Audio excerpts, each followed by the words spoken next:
Looking for the cure for cancer, chemotherapy, radiation, and other options. Hello, y'all. I'm Diana Brienne.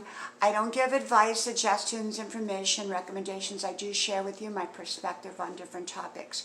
I hope you like, share, subscribe.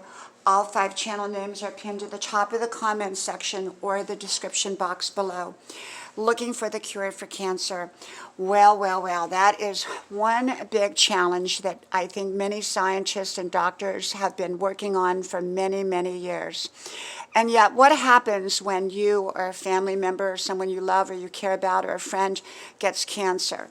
Well, as y'all know, we have gone our family cancer journey with my husband over the last 8 months. He's doing really, really well now. If you don't know those videos, please go back and sift through my Diana Brienne Fairchild cancer videos and just type those words in and you'll find all kinds of videos in regards. So I don't want to go over and over and over for those who've already heard our journey.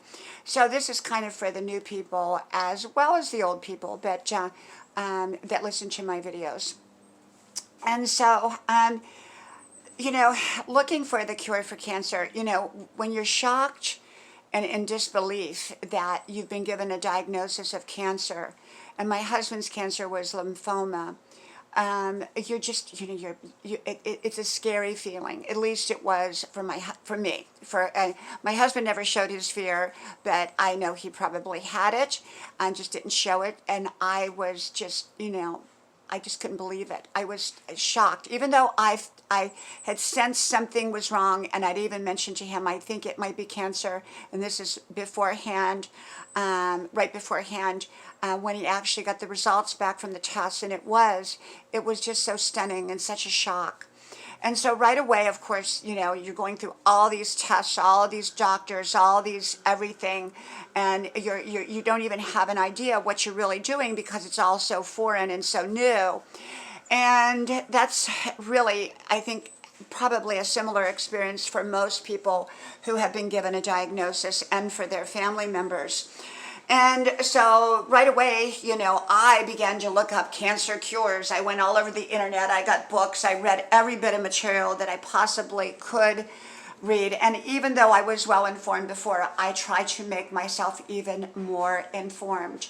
I went with my husband. I was his advocate, because you're not your own best advocate when you're going through something. So you need somebody who's knowledgeable, who takes notes, who asks questions, who doesn't mind taking up other people's time to ask those questions. And I'm that person. My husband said I was the best advocate and am the best advocate he's ever met. And so it's important to have an advocate as you navigate through the professional world and terms and tests and outcomes that you don't understand or that you don't know. All at the same time looking for that cure. Is it chemotherapy? Is it radiation? Is it something else? Is it nutrition? Is it holistic? When you get on the internet, you hear all kinds of views. So I don't tell people what to do. I don't give advice or information. I just share with you our journey. As you all know, after the chemotherapy was completed, and my husband had massive chemotherapy because his lymphoma, the main lymphoma, was huge, and it was next to his heart and his lungs and his throat, and they couldn't do surgery on it. And so it was very, very scary. So his chemo was massive, and he was so sick through the chemotherapy. It was just an awful, awful, awful, awful time.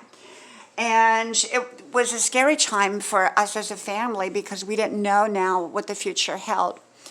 So, like I said, he got through the chemo. After the chemo, he went for his test, CAT scan, PET scan, markers, and his lymphomas came down 25%.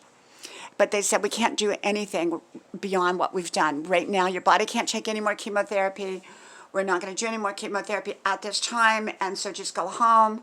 And I said, well, For me, that's not acceptable. What are we going to do?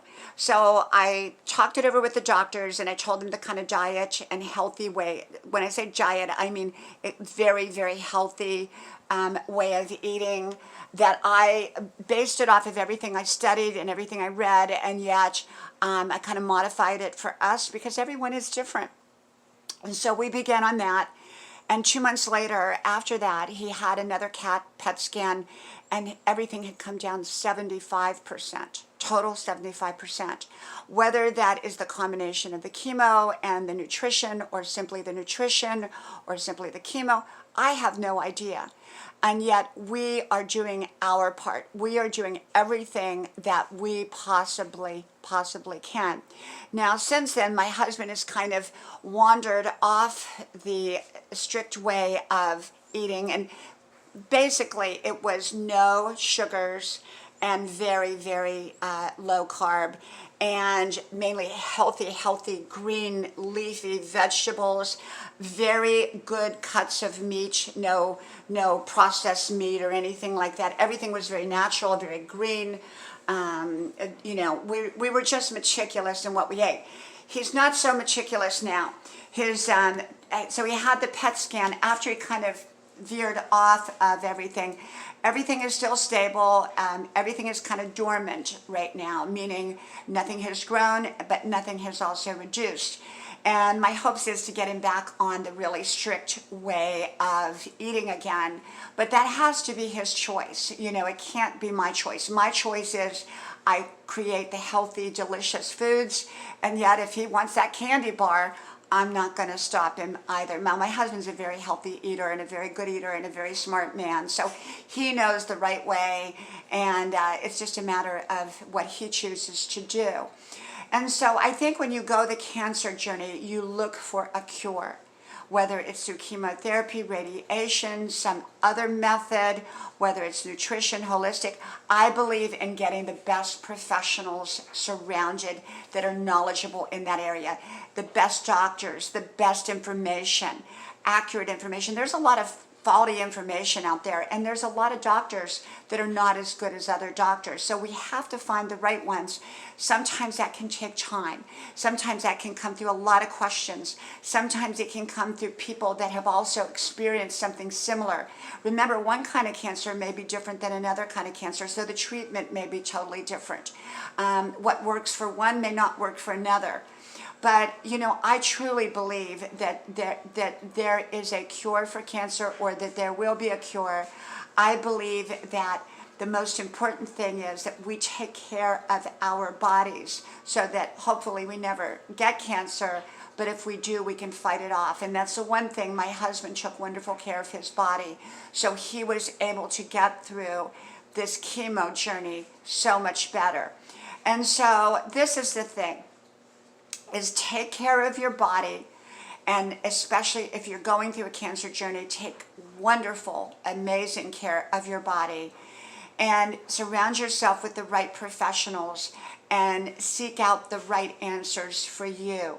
Remember, what worked for someone else may not work for you, but we can learn from other people, and often they can give us some good guidance that may or may not work for us.